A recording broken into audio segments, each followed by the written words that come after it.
I'm here with George Kaus, who's a principal in Vulano Group. And George, first tell us a little bit about what is Vulano. Well, Alan, Vulano is sort of a second-generation company that we started 5 years ago. It is an intellectual property company. It's a creative technology company where we envision new technology. We create it on paper, and then we write intellectual property patents, a whole group of patents against that intellectual property. And then we wait for sort of the market to move out in front and come to us. I mean, we are in front of the market, and then the market, in 3 or 4 or 5 years after we have done this patenting, the market typically comes to us and we monetize it in some way, shape, or form. That's what Vulano does. Okay. Now, we're here in San Antonio, but you have other principals in Colorado. Yeah, the main other office is in Vail, Colorado. Okay. So what IP are you auctioning, and why are they important as well as disruptive? This is a new sort of endeavor for us. We're auctioning a intellectual property for a company that we have, a subsidiary called SelfLink. And the intellectual property that this company holds is basically a self-configuring ad hoc network for intruder or event detection.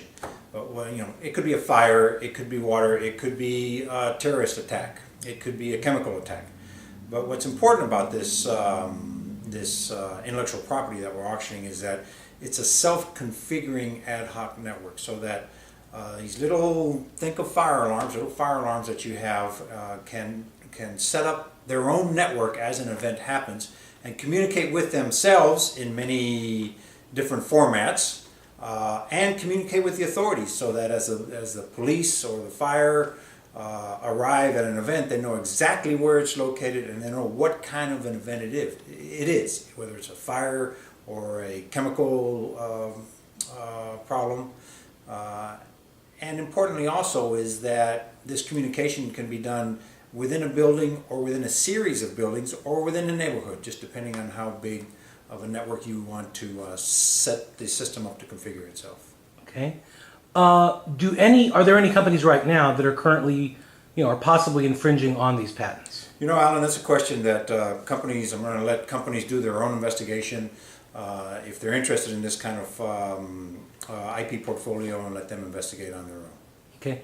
When I think of auction, I think of something like a Sotheby, or I think of an art auction, but I've never heard of the idea of an auction for intellectual property. How does this work? This is a new concept, but you're thinking correctly. An auction is an auction where you have a guy standing up and a gavel, as you've seen on TV, as Christie's or Sotheby's. This is a company called Ocean Tomos. They specialize in intellectual property auctions. And this week, on Thursday afternoon, in Chicago, at the Drake Hotel, we will be present as they auction off some 30 lots of patents of all different kinds. And we are amongst that. We're in the later stages. I think we're lot number 26 or 27. And so it's a new experience for us. Ocean Tomos has had a lot of success. They started a little slow, but they've had a lot of success in their auctions. And so we're keeping our fingers crossed that this will be a good one for us. Okay, and how do people find you on the internet? We are at www.vulano, it's VULANO.com. Thank you. Thank you.